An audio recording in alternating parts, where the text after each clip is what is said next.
ध्यान से, पहला वर्ड है एक्सटिंक्ट, EXTINCT, इसे पढ़ते हैं एक्सटिंक्ट, और इसका मतलब होता है विलुप्त हो जाना। विलुप्त हो जाना मतलब पूरी तरह से खत्म हो जाना। जैसे कई आप देखो कई जानवरों की प्रजाति क्या हो चुकी हैं, विलुप्त हो चुकी हैं, एक्सटिंक्ट हो चुकी हैं। काय वजह से, किस वजह से एक्सटिंक्ट हो चुकी है? हंटिंग की वजह से, शिकार के वजह से। इसीलिए गवर्नमेंट ने क्या किया है, कई प्रजातियों की हंट पर या शिकार पर रोक लगा दी है। तो जब भी हम ये कहना चाहें कि जैसे डायनासोर थे तो वो क्या हो गए हैं, एक्सटिंक्ट हो गए हैं। एक्सटिंक्ट हो गए हैं मतलब विलुप्त हो गए हैं, वो जो बचे ही नहीं। तो जो पूरी तरीके से खत्म हो जाए, जिसका नामो निशान बचे ही ना, जिसका वंश बचे ही ना, उसको हम क्या बोलते हैं, एक्सटिंक्ट होना। तो जब भी आप कहना चाहो कि भाई ये बहुत ही रेयर स्पीसीज है, रेयर प्रजाति है, क्योंकि ये लगभग अब क्या है, they are on the verge of extinction, और ये एक्सटिंक्ट होने वाले हैं, विलुप्त होने वाले हैं। जैसे अभी देखा होगा आपने, हमारे प्रधानमंत्री जी ने या कहीं गवर्नमेंट ने चीजें मंगवाए वहां से साउथ अफ्रीका से मंगवाए थे, फिर यहाँ मध्य प्रदेश में छुड़वाए थे उन्हें। तो किस लिए? क्योंकि उनकी प्रजाति जो है वो एक्सटिंक्ट होती जा रही है, खत्म होती जा रही है। इसीलिए उन्होंने बाहर से, हम लोगों ने क्या कर रहे हैं, मंगवा रहे हैं, ताकि यहाँ पर वो बढ़ सके और उनकी प्रजाति आगे बढ़ सके। तो जब भी अब हम ये कहना चाहें कि वो ये प्रजाति या ये चीज क्या हो चुकी है, विलुप्त हो चुकी है, अब इस दुनिया में नहीं है, तो हम उसके लिए एक्सटिंक्ट वर्ड का यूज करेंगे। क्लियर हो रही बात सभी को? उसके बाद है अपैथी, APATHY, इसका मतलब होता है उदासीनता। मतलब जब किसी चीज में हमारा मन नहीं लगता, जैसे अभी मैं अंदर था तो कुछ तुम लोगों का मन पढ़ाई में नहीं लग रहा था, तो जब किसी से हमें ना ऊब जाए कि नहीं यार अब ये रोज के रोज यही करेंगे क्या, तो उसको हम क्या बोलते हैं, apathy. He has apathy to study, पढ़ने में उसकी क्या है, उदासीनता है, मन नहीं लगता। जैसे हमें कोई चीज पसंद नहीं होती है, जैसे कोई सब्जी पसंद नहीं होती है, कोई खाना पसंद नहीं होता है, कोई जगह पसंद नहीं होती है, कोई काम करना पसंद नहीं होता है, तो हम उसके लिए क्या बोलेंगे, I have apathy to, और फिर जो भी काम है उसके लिए।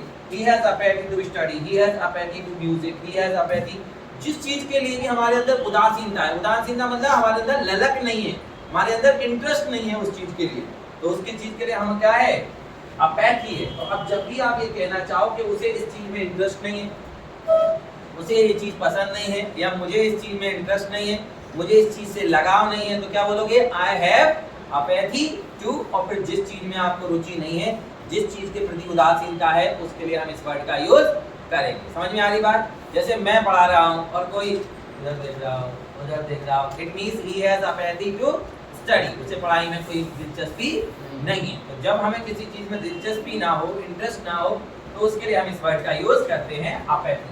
नेक्स्ट है वर्डिक्ट, VERDICT, निर्णय या फैसला।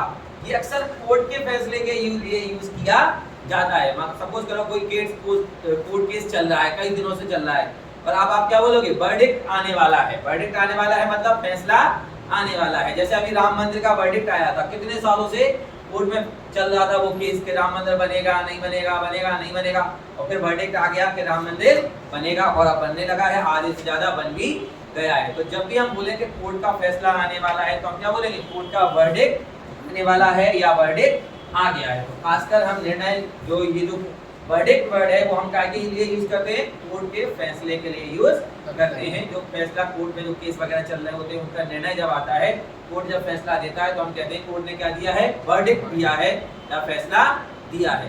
याद रखना ये जो वर्ड्स है ना, ये हम डेली यूज में तो यूज करेंगे, बल्कि ये हमें कॉम्पिटिटिव यूज में, अभी आप NDA दो, आप बैंकिंग दो, SSC दो, रेलवे का कोई टेस्ट दो, या कोई टीचिंग वगैरह का कोई टेस्ट है, तो ये वर्ड ये हर जगह यूज होते हैं।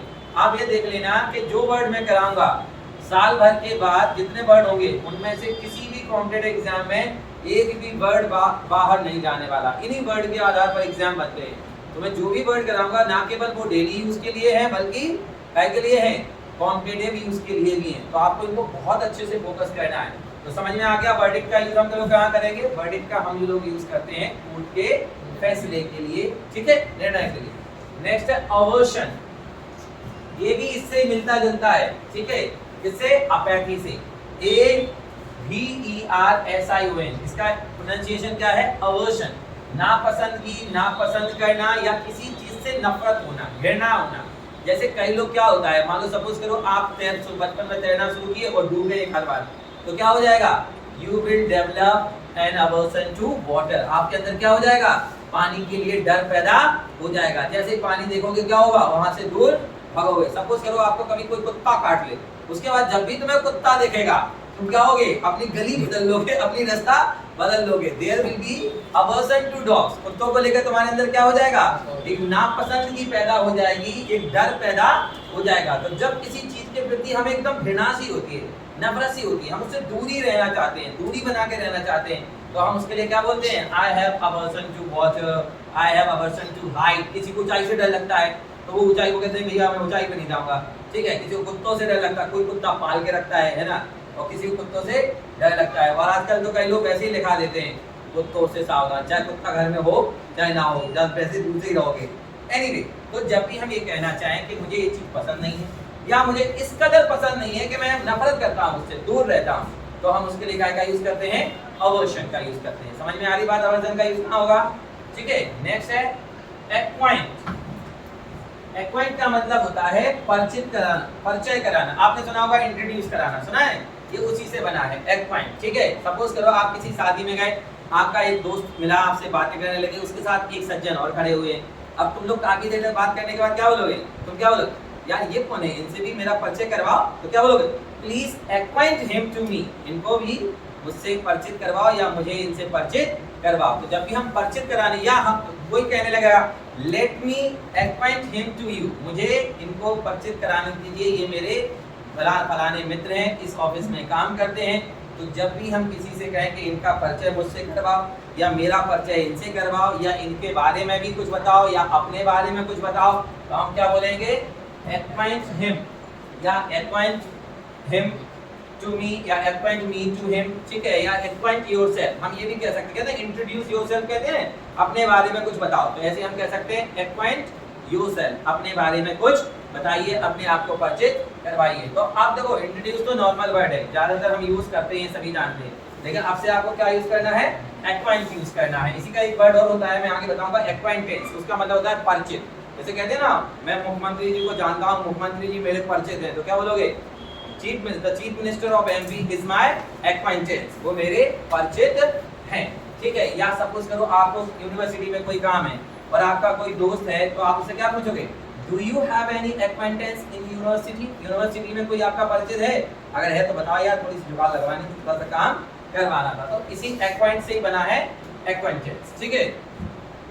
उसके बाद है बेटा फोरसाइट, इसका मतलब होता है दूरदृष्टि। अब ये क्या है, दूरदृष्टि का मतलब होता है, दूरदृष्टि का मतलब ये वाली नजर नहीं कि इधर से मुझे उधर तक दिख रहा है, या देखो सबकी दूरदृष्टि होती है, सबको आसमान दिखता है, और आसमान यहाँ तो है नहीं, सबको सूरज दिखता है, सबको तारे दिखते हैं, और यहाँ दूरी है लाखों करोड़ों किलोमीटर। तो ये वाला फोरसाइट है।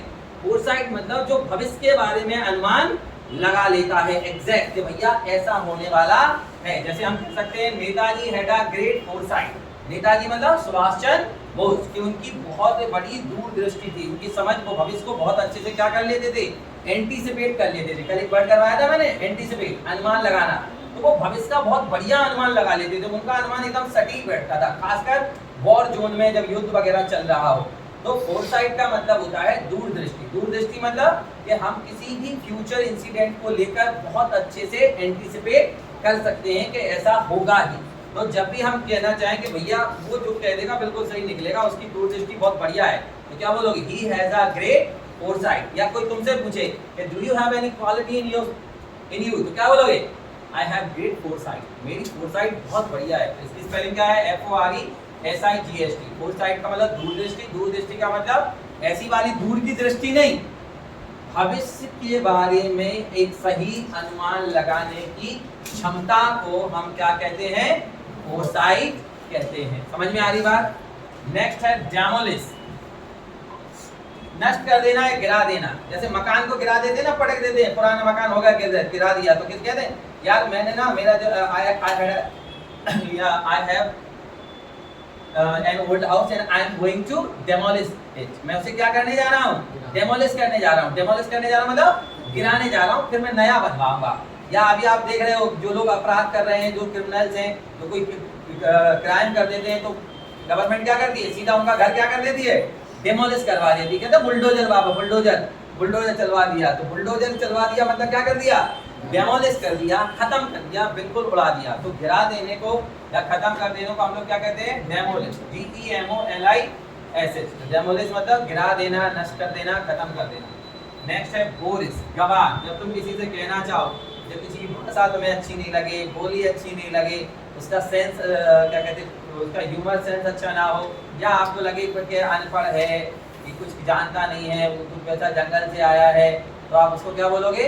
बोरिस। ये बोरिस एक सही शब्द नहीं है, हम किसी के लिए भी ऐसा शब्द यूज करेंगे तो क्या है, उसका अपमान ही आप कर रहे हो, क्योंकि हर कल्चर का अलग अलग रीति रिवाज होते हैं। हो सकता है एक कल्चर में जो चीज अच्छी मानी जाती हो, दूसरे कल्चर में वही बात बुरी मानी जाती हो। जैसे हमारे कल्चर में माँ बाप का हम नाम नहीं लेते, ठीक है। यूरोपियन कल्चर या हम कहें अमेरिकन में ये इंग्लिश, वहाँ पर वो लोग नाम ले भी लेते हैं, तो भी कोई दिक्कत नहीं है। तो अपना अपना कल्चर है। तो जब हम किसी को ये कहना चाहें कि वो गंवार है, अरे उससे बात मत करो यार, ही इज बोरिस, वो तो क्या है?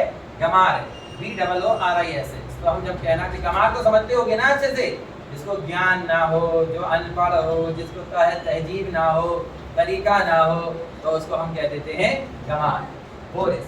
नेक्स्ट है फ्रैलिटी, FRAILTY। ठीक है, ये होती है कमजोरी। जैसे वीकनेस होता है ना, वीकनेस की जगह हम इसे यूज कर सकते हैं। Do you have any frailty? आप कहोगे yes I have a frailty, I have aversion to water. यार पानी से बड़ा डर लगता है, ये मेरी कमजोरी है। या I have aversion to speaking English, अंग्रेजी बोलने से बड़ा डर लगता है। I have aversion to stage, ठीक है, मेरी कमजोरी क्या है? Do you have any frailty? Yes I have a frailty and that is, वो कौन सी है? वो है I have aversion to stage. Stage का डर है। एक वर्ड और भी होता है इसके लिए, फोबिया, एक ऐसा डर जो बहुत ज्यादा हावी होता है, तो कहते हैं स्टेज फोबिया है। तो जब भी हम कहना चाहें कि मेरी कमी है, तो हाँ यार मुझे स्टेज फोबिया है, यही मेरी फ्रैलिटी है और कोई कमी नहीं है, बाकी तो सब बढ़िया है। र्यूमर, ये तो आपने सुना ही होगा, RUMOUR। र्यूमर का मतलब होता है अफवाह। कोई भी किसी ने बोला कि क्यों भाई हमारा सिलेक्शन हो गया है वहाँ पे, नहीं यार ये अफवाह है, अभी कहाँ, अभी तो हम तैयारी कर रहे हैं। This is just a rumour, ये तो एक र्यूमर है। या कुछ और तुम्हारे बारे में कोई खबर उड़ा दी, तो क्या कहोगे?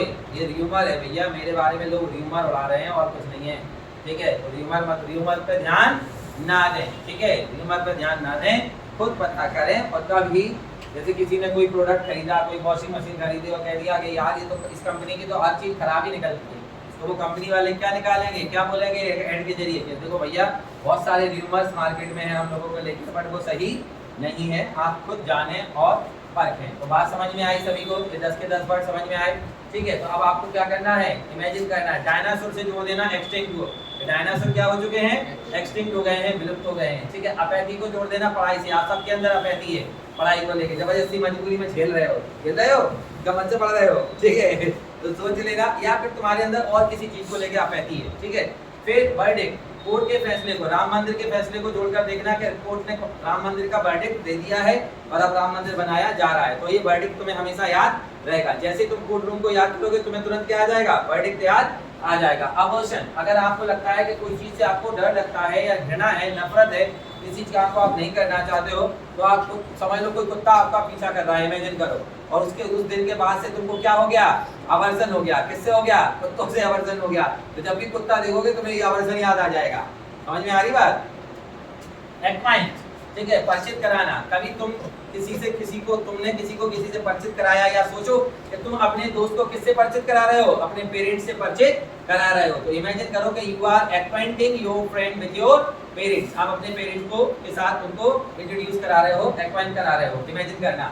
फिर इमेजिन करना फोरसाइट, कि तुम्हारी फोरसाइट बहुत बढ़िया है, तुम पहले ही अनुमान लगा लेते हो कि तुम तो बन गए कलेक्टर, तुम तो बन गए एक IAS ऑफिसर, तुमने पहले ही अनुमान लगा लिया और ये अनुमान सही निकलेगा। और ये अनुमान सही क्यों निकलेगा? क्योंकि तुम्हारी फोरसाइट बहुत ही बढ़िया है, ठीक है। फिर डेमोलिश, किसी घर को, पुराने घर को गिरते हुए इमेजिन करो, उसको तोड़ा जा रहा है, उसकी जगह नया बनाया जाएगा, क्योंकि इसको डेमोलिश करा जा रहा है। अभी तुमने देखा होगा, तुमने बहुत पहले एक न्यूज़ सुनी होगी, नोएडा में तो बड़े बड़े टावर, बहुत ऊंची ऊंची बिल्डिंगें थी, जिनको क्या किया गया था? डेमोलिश करा गया था, क्योंकि कोर्ट ने ऑर्डर दिया था कि उन लोगों ने जिस जमीन पे वो टावर बनाए हैं वो गैर कानूनी है। तो कोर्ट ने कई साल तक केस चला और उसके बाद कोर्ट ने उसका फैसला दिया। तो बड़े बड़ी बिल्डिंग को गिरते देखो और मन में क्या सोचो? डेमोलिश। तो तुम्हें डेमोलिश हमेशा याद रहेगा। बोरिस, किसी ऐसे आदमी को जो तुम्हें लगता है कि बिल्कुल जिसको भी तौर तरीका तमीज नहीं है, ठीक है, तो उसको क्या हो उसका एक चेहरा इमेजिन करो, अगर तुम्हारी जिंदगी में कोई ऐसा हो और खुद को ही अगर तुम बॉयज मानते हो तो फिर क्या कहने, ठीक है।